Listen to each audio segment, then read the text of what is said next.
friendship that'll never ever end. If you're feeling lonely today, here's this new lonely today.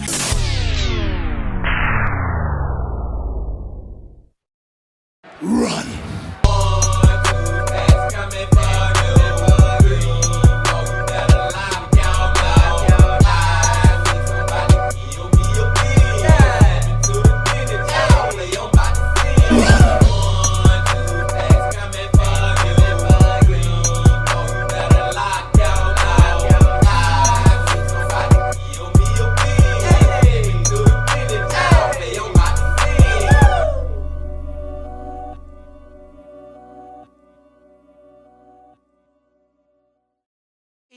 It's a beautiful day in the neighborhood.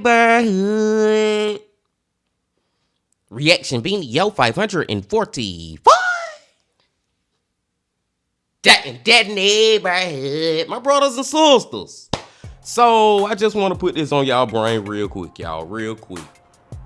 This October, I will be releasing a music video to Child's Play, which is the song that y'all hear at the intro of our videos. You know, the 1, 2 stacks coming for you. I'm gonna release a music video to that song, y'all. And I got so many ideas in my head about how the video gonna be, man. Like, it's gonna be freaking epic, man. I wish y'all can just look into my brain and see the ideas that I'm coming up with. So y'all be on the lookout for that. And the reason that I say October is because I want to actually release it on October the 31st on Halloween. Like, it's gonna have that type of thing, man. So, man, like I said, man, be on the freaking lookout.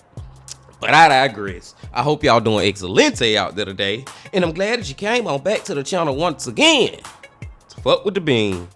And today, it is our favorite day of the week because we get to go back to the man. We get to go back to the myth.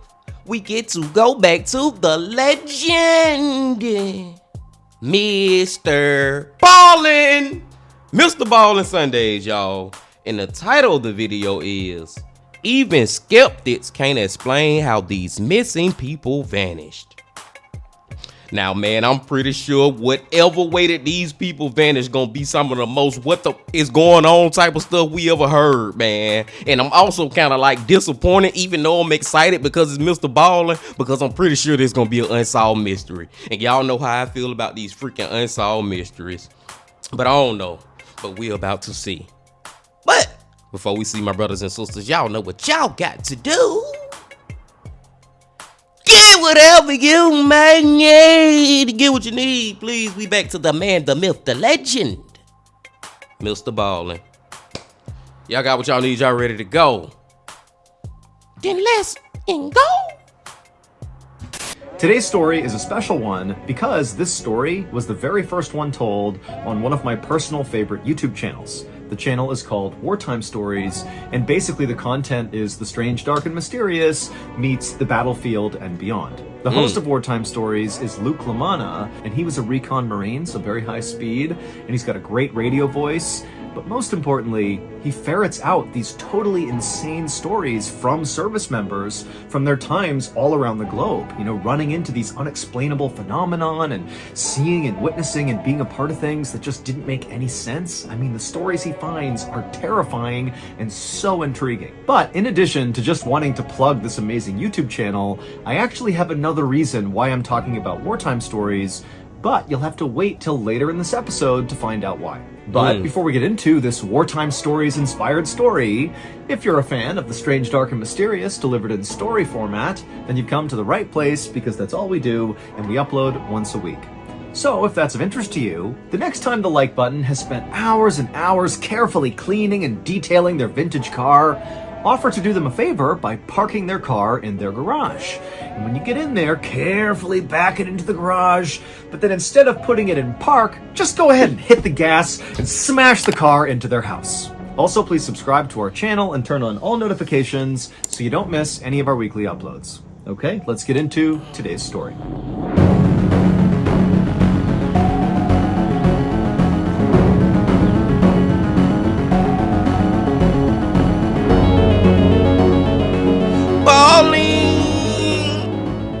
the morning of August 16th, 1942, a woman named Ida Ruby was riding her horse on a dirt path right near a beach just south of San Francisco, California.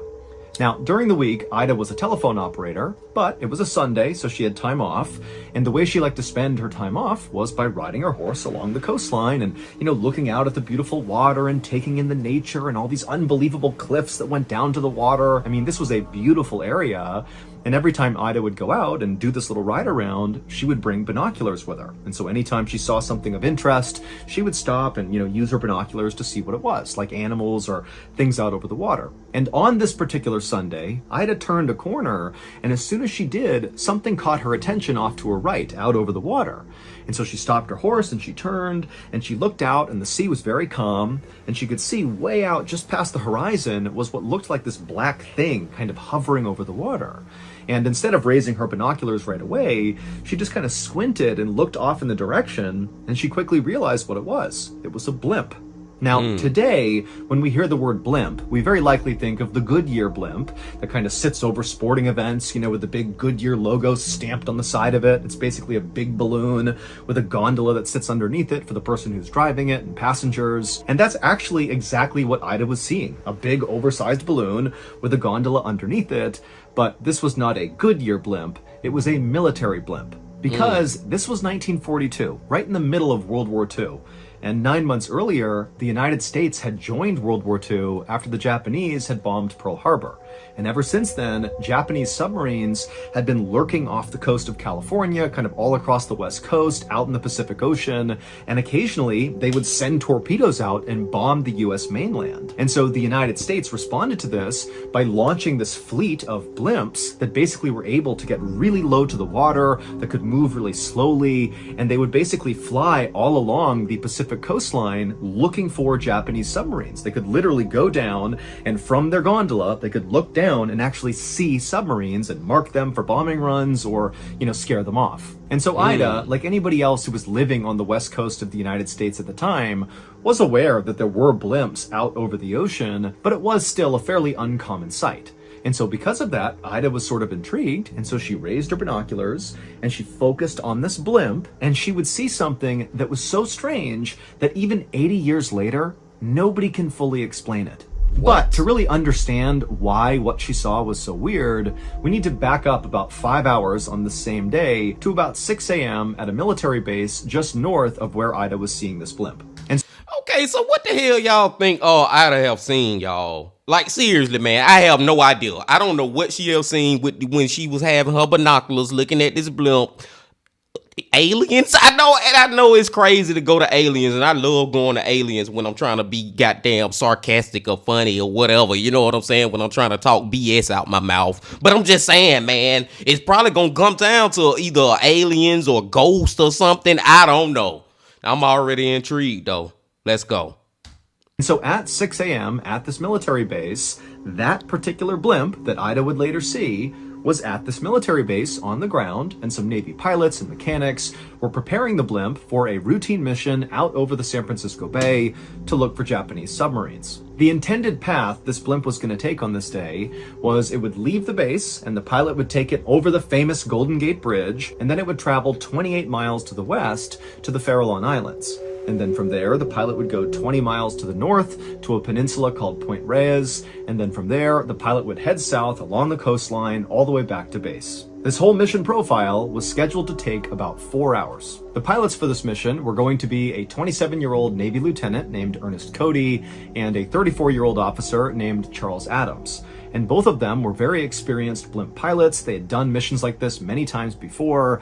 This was going to be a very routine mission for them. And then also, in addition to those two pilots, there would be a Navy mechanic who would join the two pilots in case there was any malfunctions with the blimp during the mission. And so everything was going to plan with this blimp that morning. There was nothing unusual about this mission, but right as the two pilots and the mechanic were literally getting inside of the gondola to begin this mission, Lieutenant Cody looked down at the control panel inside the blimp, and he noticed the blimp was way heavier than it should have been. Now, you have to understand that the level of rigor that went into preparing these blimps for flight was really intense. I mean, they were weighing every little thing that was put inside of this blimp because it was a really important part of flying these blimps, understanding how heavy it was. Yeah. And so for this to be too heavy just made no sense. And so at first, Cody and Adams began like tapping on the control panel, thinking maybe the panel itself was malfunctioning, and if they hit it hard enough, the little ticker would go back to a normal weight. But despite, hitting the panel, it still showed it was too heavy. And so they flagged over the mechanic who was going to be joining them on the flight anyways. And the mechanic looked and kind of thought for a second and then realized, that day it had been very foggy. And so it was totally possible that all this extra moisture in the air had stuck to the surface of the balloon. And so collectively that had added quite a bit of weight. I mean, this is a massive balloon, a lot of surface area, a lot of water. Now, this was not some crisis. At worst, this was an inconvenience. Basically, they had to wait until this moisture kind of burned off once the sun came out, and then they could fly the blimp. But Cody and Adams, they just didn't feel like waiting. This mission was so routine, so simple, they'd done it so many times. And so Lieutenant Cody and Officer Adams decided that the easiest and fastest solution to this problem was simply to tell the mechanic who was going to come with them on this mission to not come with them.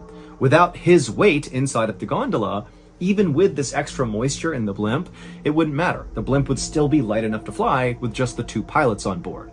Man, Cody and Adams is tripping, y'all. They tripping, man. They are freaking tripping, man. If you think that not bringing the mechanic is gonna help this weight problem, I would not get off the ground with this blimp until the damn weight reader or whatever the word is saying the right amount of weight. You know what I'm saying, man? We not gonna try to cut no corners. This remind me of a MrBallen video that we watched a couple of weeks ago with the dude who died in the elevator on the cruise ship, you know what I'm saying? Trying to cut corners and stuff to try to get stuff done, being in a rush. We have watched plenty of those. Remind me of Ryan from Tragedy Tale about a dude who did the same thing, trying to cut freaking corners, and it always ends up bad. And I'm pretty sure that's the road we going down now. But let's see.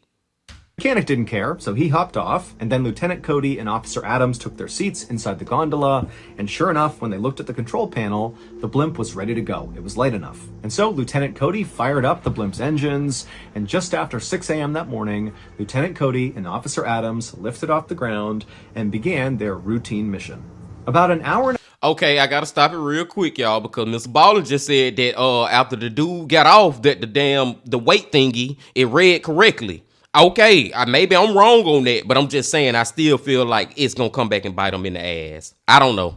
Let's go.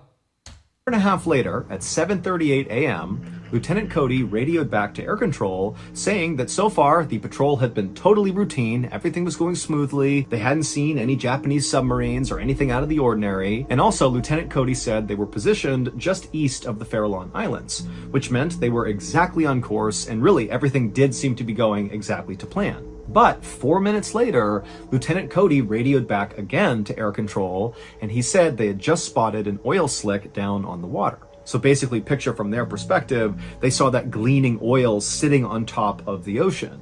And so at the time, this often signaled that below the surface of the water, under this oil slick, was a submarine. So this is like a telltale sign that the Japanese could be right here. So Lieutenant Cody and Officer Adams told air control that they were going to descend in the blimp down to the water and fully investigate this oil slick, and then they'd report back.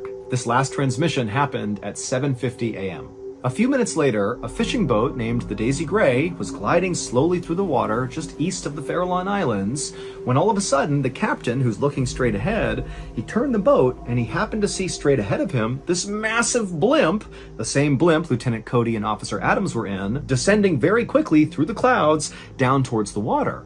And remember, this was a pretty cloudy day, and so really this blimp kind of came out of nowhere, and this fishing boat captain was very aware that anytime blimps were out over the water, that was because they were looking for enemy submarines. And this captain realized he was heading right now straight in the direction of wherever this blimp was descending towards. And so the captain looked out ahead, and he saw that big oil slick on top of the water, maybe 100 yards away from him, and so he put it together that, oh my gosh, this blimp is going to that slick. that means there's an enemy submarine basically right there. And so in a panic, the fishing boat captain called to his crew to pull in the fishing nets, and he turned the wheel as fast as he could, and he hit the accelerator, doing everything he could to get away from this blimp.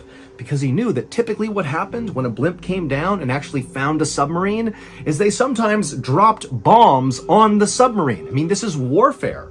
And so the fishing boat captain is getting away as fast as he can, and as soon as he's turned around, he looked back and he saw the blimp was now about 30 feet over the water, and someone inside the gondola was now leaning out over the side, and they dropped two things directly into the water, into that oil slick. And then seconds later, these huge plumes of smoke were coming out of the water. The person had just dropped some flares, basically marking where this submarine was. And so now the captain knew, okay, it's a submarine, and the next thing is very likely going to be a bomb, like a depth charge is going to be dropped right there. And so again, the captain's just speeding his way as fast as he can, hoping that if they do drop a bomb, it doesn't affect him and his crew. And so after making it another couple hundred feet away from this blimp, the captain again turned around, expecting to see this blimp still hovering where it was, because again, they had just dropped flares. They're preparing to do something major right there. But now, when the captain turned around, he saw the blimp was no longer hanging out over the water. The blimp was now rocketing back up into the clouds, like as fast as it possibly could. And before long, the blimp was gone. It disappeared into the clouds. And there had been no bomb dropped. I mean, nothing really happened beyond marking the water. So it was like, what's going on with this blimp? Like, seriously, man, what the hell is going on with this blimp? I think we had a commercial now. Yeah, we had a commercial now. Let's make the most of this beautiful day. Since we're together, we might as well say, would you be mine? Could you be mine? Won't you be my neighbor? But seriously, man, what the hell? Why did Cole and Adams just take off like that? You know what I'm saying, man? What the freak? I don't know, y'all. They didn't even drop a bomb. And shout out to that captain, too, because that captain did what all us is thinking, getting the hell out of there with his crew. You know what I'm saying, man? But as far as this blimp, I don't know, y'all. Like I said, I do feel like I stood corrected on the whole weight thing. But MrBallen put so much emphasis on it, so I feel like it may still come back into play. I don't know. Let's go. Meanwhile, back at air control, the last thing they heard from Lieutenant Cody was, hey, we see this oil slick down below, we're going to investigate, and we'll radio back when we're done. And so Lieutenant Cody and Officer Adams, they had clearly descended down to the water because that fishing boat saw it happen. But then after they rocketed back up to the clouds for some reason, they never radioed back to air control. And so air control is waiting and waiting. They're not hearing back from Lieutenant Cody or Officer Adams. And finally, they began hailing the two pilots to say, hey, what's going on? You said you were going to investigate. What'd you find? What happened?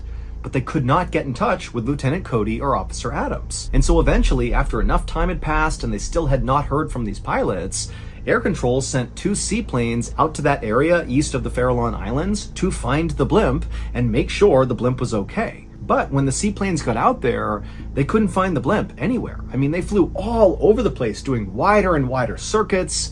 There was no sign of the blimp. And when they looked down at the water in the same area where Lieutenant Cody had called out that slick and where that fishing boat had also seen the slick, well, the slick was gone, or the seaplanes just couldn't see the oil slick. But the seaplanes stayed on station in that area near the Farallon Islands for another 2 hours, just flying all over the place, kind of hoping to eventually see this blimp.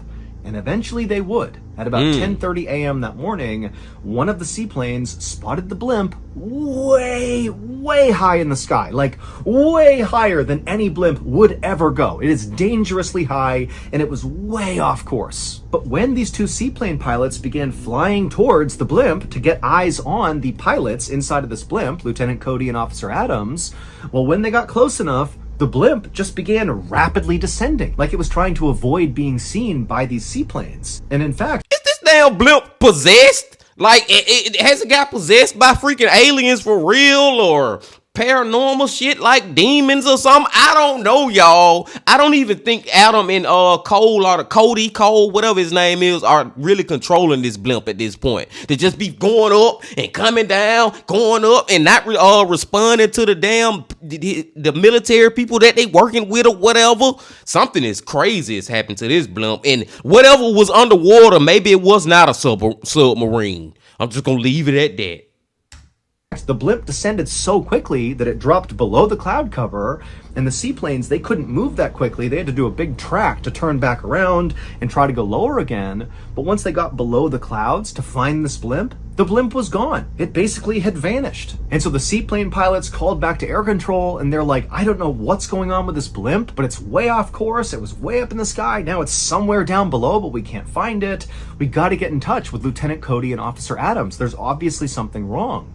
But air control would try over and over again to get in touch with these pilots, but neither Cody nor Adams ever responded. They had just gone totally radio silent. And at the same time this chaos with this blimp is happening, Ida Ruby, the woman at the beginning of the story, was riding her horse on that dirt path near the beach just south of San Francisco, and she looked out over the water and she saw that blimp. And so Ida Ruby, she stops, she raises her binoculars, and she looks at this blimp. And after she focuses her binoculars, she realizes there's obviously something wrong with this blimp. The actual balloon portion of the blimp, which said Navy on it, had collapsed so much in the middle that you couldn't even read the word Navy. It was all crumpled together because, again, the balloon is like deflated. And also she saw that this blimp appeared to just be kind of listing as if the wind was blowing it and it was not being directed by the pilots inside. And this blimp appeared to be getting blown directly towards Ida. And so she lowered her binoculars and she looked out with her naked eye, and sure enough, this crumpled up blimp that was still afloat but clearly was not doing too well was getting closer and closer and closer to her. And as it was getting lower and lower to the ground, and she's starting to worry it's going to smash into her. But right as this blimp was about to pass basically right over her head, she raised her binoculars one more time and she got a clear look inside of the gondola where Lieutenant Cody and Officer Adams would have been. Now, and they not in there. We all know it at this point. Some kind of way they done disappeared. They vanished. Can't explain how these even skeptics, let me say the whole title, even skeptics can't explain how these missing people vanished. I don't know what the hell done happened to these dudes. Now, Ida Ruby has no idea who's supposed to be inside of this blimp and who isn't, or even what they're doing, but she definitely recalled exactly what she saw inside of that gondola, and that's the thing that has troubled everybody for so many years. Because what she saw was 3 people inside of that gondola. And if you recall, that gondola only ever contained 2 people. It was Lieutenant Cody and Officer Adams. But now Ida Ruby is looking up, and clear as day, there are 3 people in that gondola. Even though at no point was there 3 people. It didn't leave with 3. It didn't come down and take more people on board. It made no sense that there were 3 people inside of that gondola. Again, Ida Ruby wouldn't have known that, but when that information got passed, this was like, how could that be? And so after seeing the 3 men inside of this blimp, Ida lowered her binoculars and watched in horror as this deflated blimp drifted just above her, like practically arm's length above her, and careened over the cliffs behind her and smashed into the ground. And then seconds later, Ida began hearing sirens going off in Daly City, which was located right behind her. That was the nearest town. And so as the blimp came in for a crash landing in Daly City, it scraped across a couple of residential rooftops and hit a couple power lines before kind of coming to a stop in the middle of the street. Now, the blimp didn't explode or catch on fire or anything. It just kind of crumpled to the ground and nobody got out of it. It just kind of stopped and it was there right in the middle of the street. And very quickly, first responders rushed to this blimp because there have been so many reports of this deflated blimp looking like it was about to crash. And so they had been tracking it, and here it was. And so they ran up to this blimp. But at some point, one of the first responders ran up to the gondola itself where the door was slightly open, and they opened it up, hoping to find there would be some survivors inside. But when he looked inside of this relatively small space, there was nobody in there. And there was no sign that anybody had been in there. There was no blood or anything. It was just an empty gondola. But remember, we called it, my brothers and sisters, man. That's when the lady said that she seen 3 people, which is crazy as freak, because we all know it was just Adam and Cody. I can't remember. Is it Cole or Cody? Tomato. We knew that they was the only 2 people enough. For her to say that she seen 3 is crazy. But I knew MrBallen was going to get to a point where when this goddamn blimp crashed, they was not going to be found in there. Now, explain that. minutes before, not even, Ida Ruby had clearly seen 3 people inside of that gondola. So to go from 3 people to none in the space of like, a couple hundred feet as everybody's watching this thing come into crash land in Daly City, like where could they have gone? And even weirder was when they looked inside of the gondola, they discovered that basically everything was functioning perfectly fine. It was unclear how it became deflated because, again, all the controls inside of this thing were working just fine. And also, like, the parachutes were still inside of this gondola.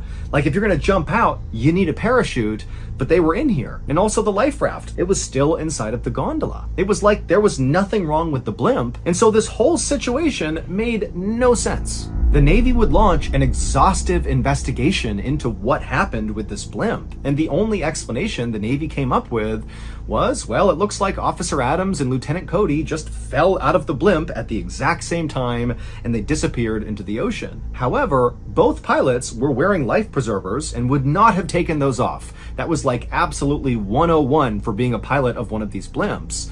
And so they would have had these life preservers on, and even if they had fallen out and perished, they would have floated to the surface, or if they landed on land, they would have likely been found. I mean, the entire route they had been on was heavily scrutinized and searched, but the bodies were never found. And then also, the Navy could not explain how Ida Ruby clearly saw 3 people absolutely, like 100 feet away from her, inside of that gondola. Like, she had no reason to lie about that. She was just saying, yeah, I looked up, saw 3 people, saw it crash into Daly City. She didn't know there was supposed to be 2 people. Like, she was just calling what she saw. But the Navy had no explanation.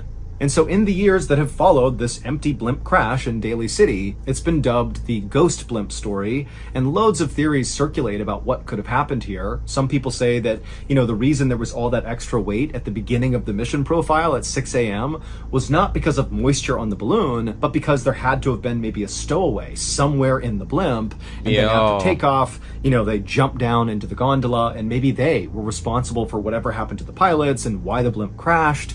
But it doesn't explain what happened to those 3 people. What happened to the stowaway? What happened to Lieutenant Cody and Officer Adams' body?